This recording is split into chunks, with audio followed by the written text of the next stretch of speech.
Hey guys, welcome back to my channel. Tonight was the premiere of Matt James's Bachelor. This is his first season on the show. As they explained, he was supposed to be on Clare's season, which was the past Bachelorette, and it's his first time. So it's his first time being in the show, and the first thing that the viewers kind of pinpointed on, because I was watching on Twitter, like all the little funny tweets, his mansion or whatever it is. I know it's not just him staying there or really vacating the place, but his huge ass mansion compared to La Quinta or whatever that was for Clare and Tayshia, like that is the first thing you zero in on, and I'm like, wow, like we might have like a lot more quality footage, dates, things like that. Like, this is going to be a really good season, or what it seems like. But that's so floored me.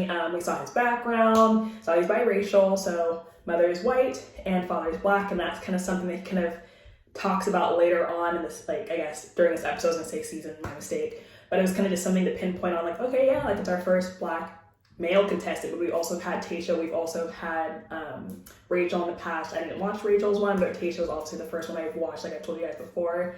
But I'm also going to add, along with that, the cast is also very diverse. I've never really watched the previous one before Tayshia and Clare's season, but I don't know if it's anything like this. Like, I was seeing a lot of biracial, black women, natural hair, shade, like just a mixture of things. Like the contestants didn't look like the same person. It wasn't like I was able to like, I don't know who that is, that person looks like that person, everyone looked like their own person. So that was really like exhilarating and like enlightening to see, because I kind of just like seeing representation on the screen, just being able to see differences and not just think it's the same person, they're all skinny, they're all this. Like it was just very broad and like nice, and I felt like I was kind of just like made it that more interesting.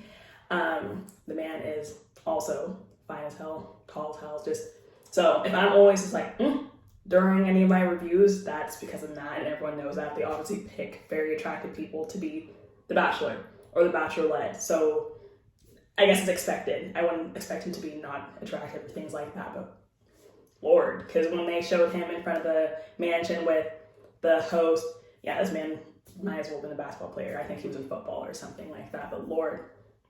So that was interesting. Before the girls actually pulled up in the limo, Chris was like, hey, so Matt, like, how are you doing? The girls are gonna pull up in the limo, like, just like give us your thoughts. And his first thing was mainly like, so I kind of like talk to you and like ask you advice. And he's like, do you want to do that now? Like the girls are about to pull up, and he's like, no, I kind of like want to do it now. So they go into the mansion and they're talking, and he's just saying like, this is really like different. And it's like, I feel like there's a lot of like pressure on my shoulders, like this is my first season. And Chris is like, yeah, you know, like, it's very different. We're gonna give you like, the ropes, because obviously it's a TV show. They're gonna help him out with producers. But he's like, also with that, being the first black male, I'm also biracial and I'm like white also. And it's like, yeah, like we get that. Like, what does that mean to you? And he's like, I just want to know that like, yes, like while I'm also black, I'm also white, and I don't want to anger anyone in case somehow I end up with someone who's this race or that race. And when he first said that, I was like, it's not a bad thing, I think. But the way he was saying it was like, sorry y'all, it's a wrap. I'm not picking a black queen, so just letting y'all know before you get mad at me. And people are saying like he's not for black. I don't know. It was like a very interesting, like pointed comment. It's been it's the first episode, but it's just something he said. So obviously I'm gonna grab onto that comment and like kind of digest it. But it was just very interesting that he was just like saying that. So I'm like, okay, like you have a lot of different women coming in, so don't like say that so soon. But I don't know, like maybe we can discuss that later. Like you haven't even met them or know who your options are. At least I don't think they know before they go on the show. But it's just interesting that he had to like mention that to him at all.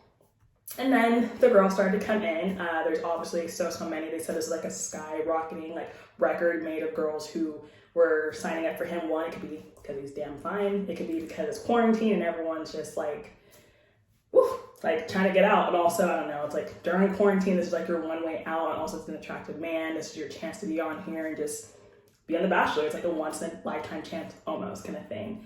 What I kind of took out from the girls was someone pulled up in a Bentley. Her name was Kit, and she can already be seen as the troublemaker, the catty girl, annoying. Like she was just very like pointed, and people started comparing her to Bennett, because Bennett, I think, also pulled up in a really nice car because he had a lot of money. But Kit just pulled up in that and was just talking all the talk and saying that the limo was very ride-share-y to her, so she wanted a Bentley. I was kind of curious how they go about their entrances. Like, do they have to take money out of their own pockets to like pick their entrance, or like is the producers funding that? 'Cause that's a lot of money, because some people have a horse, their own car, a fancy ass car, the limo together. So it's kind of interesting how they have their different situations. Someone got carried in And she's already the really annoying one to me. Her name is Victoria. I think she's referring to herself as a queen in her bio and out loud to everybody else. I'm like, you're just good TV. There's always that good TV person in Victoria, and maybe Kit's that person, but Victoria is very much more so that person. Someone pulled up in lingerie. Girls were hating on her. It's 2021. We don't slut shame. But it was like, sheesh, the confidence. Couldn't be me. Couldn't be me. One, I have African parents. Two, that's a lot of confidence. But she came up like that and was like, hey, Matt, want to pick my outfit for me?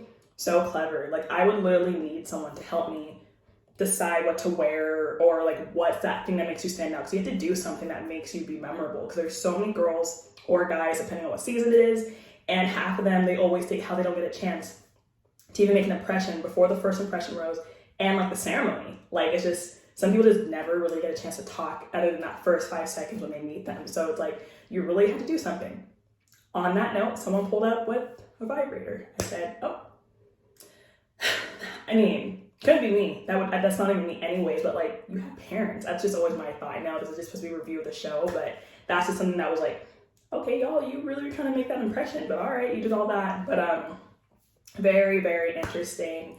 After all the girls came in, Matt started out with a little prayer, and it was very different. So again, he's like, I'm just gonna do something out of tradition. I'm very nervous. Like, I don't know if he actually said the word nervous, but you could tell he was, and he started praying. And before he even started praying, I'm seeing the girls like, and it had like at the bottom. Like, he hadn't even started his prayer, girl. Whatever girl it was, like, he hadn't even said anything yet. He hadn't even started praising stuff, and these girls were like, Matt James. I'm like, I get it. I guess be his number one cheerleader already, but it was just like, let the man actually speak before y'all already like on the floor begging for him. But yeah, they are just very much on him, and I'm like, all right, that's just where we're at. I get it. You know, this is the first episode. It's girls. People are saying it's probably more interesting when it's girl contestants because girls get more catty. And yeah, I can see that already. I'm kind of just reading my notes, by the way. So what was interesting is that when the girls were all kind of switching around and trying to talk to him, and you know, you kind of like cut each other off to get your opportunity in, homegirl with the vibrator had to like cut someone else off and touch her on the shoulder with it. I'm shocked. I don't fight people, but I definitely would have been in that kind of like fight mode, in the sense like, what, like, everyone knows that her is that. So if I knew that was touching me, I'm like, you could have just politely said, hey, I want to take him for a chat, something. But the fact that that happened was already like a little bit of a reach. And then I was like, why is she carrying this around? But you have to kind of carry those things that make you memorable to him for him to remember who you are, because like the little things make a big impression, and that's how you get picked later on. But sheesh, that was just like, that'd be really embarrassing. The entire time they had to have it blocked off with like a black like box, because you know it's not appropriate for the TV, but you know, each to own.